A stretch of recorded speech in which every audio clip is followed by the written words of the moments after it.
पिछल परी की वापसी। गांव चांदपुर एक पुराना और खामोश सा गांव था। दिन के वक्त तो ये बिल्कुल आम सा लगता था, लेकिन जैसे ही रात ढलती, सन्नाटा और खौफ हर तरफ छा जाता। सदियों से चली आने वाली एक कहानी गांव के लोगों के दिल में बैठी हुई थी। गांव के बुजुर्ग हक्का पीते हुए अक्सर कहा करते थे कि गांव के बाहर जो पुराना बरगद का दरख्त है, वहां रात को मत जाना, उसके नीचे पिछल परी का बसेरा है। ये जुमला सुनकर बच्चों के रोंगटे खड़े हो जाते। बड़े भी रात के वक्त उस तरफ जाने से कतराते। मगर इकराम, एक नौजवान जो अभी शहर से लौटा था, इन कहानियों पर हंसता था। वो कहता, ये सब डर सिर्फ वहम है। इकराम के दोस्त अक्सर उसको चैलेंज करते।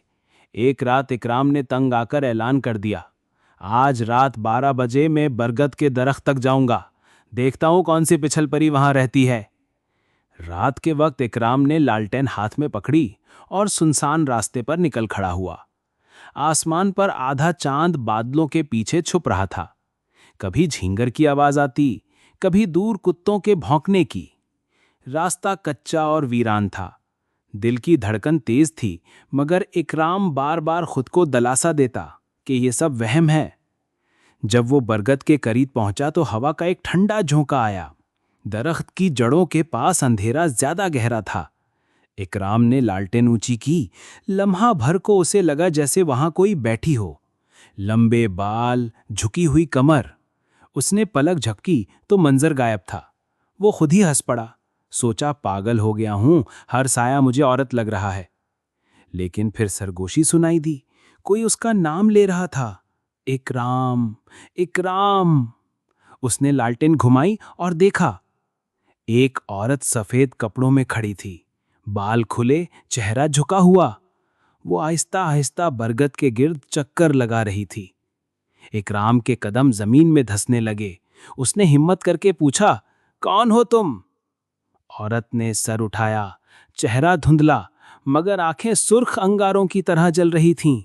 उसने आहिस्ता आहिस्ता पलटकर पीठ फेरी। इकराम का दिल दहल गया। औरत के पांव उल्टे थे।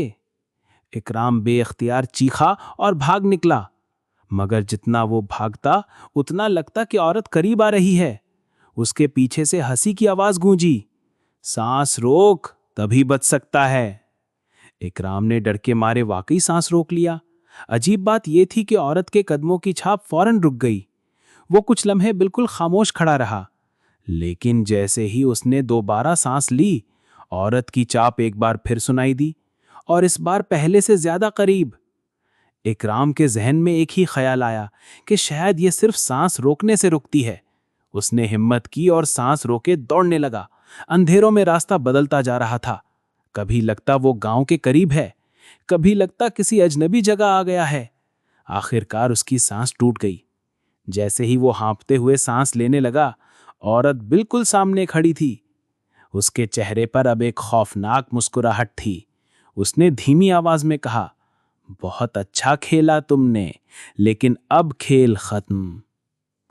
इकराम की आखिरी चीख अंधेरों में दब गई। अगली सुबह वो वापस ना आया। गांव के लोग बरगद के पास पहुंचे तो दरख्त की जड़ों पर जमीन सुर्ख थी, जैसे खून से भीगी हो, और तने पर नाखूनों से लिखा हुआ एक जुमला नजर आया, मैंने कहा था सांस रोकना। इकराम कभी वापस न मिला।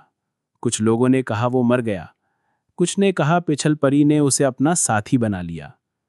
बूढ़े आज भी बच्चों को समझाते हैं, रात को उस बरगद के पास मत जाना, क्योंकि वहां अब एक नहीं, 2 पिछल परी हैं।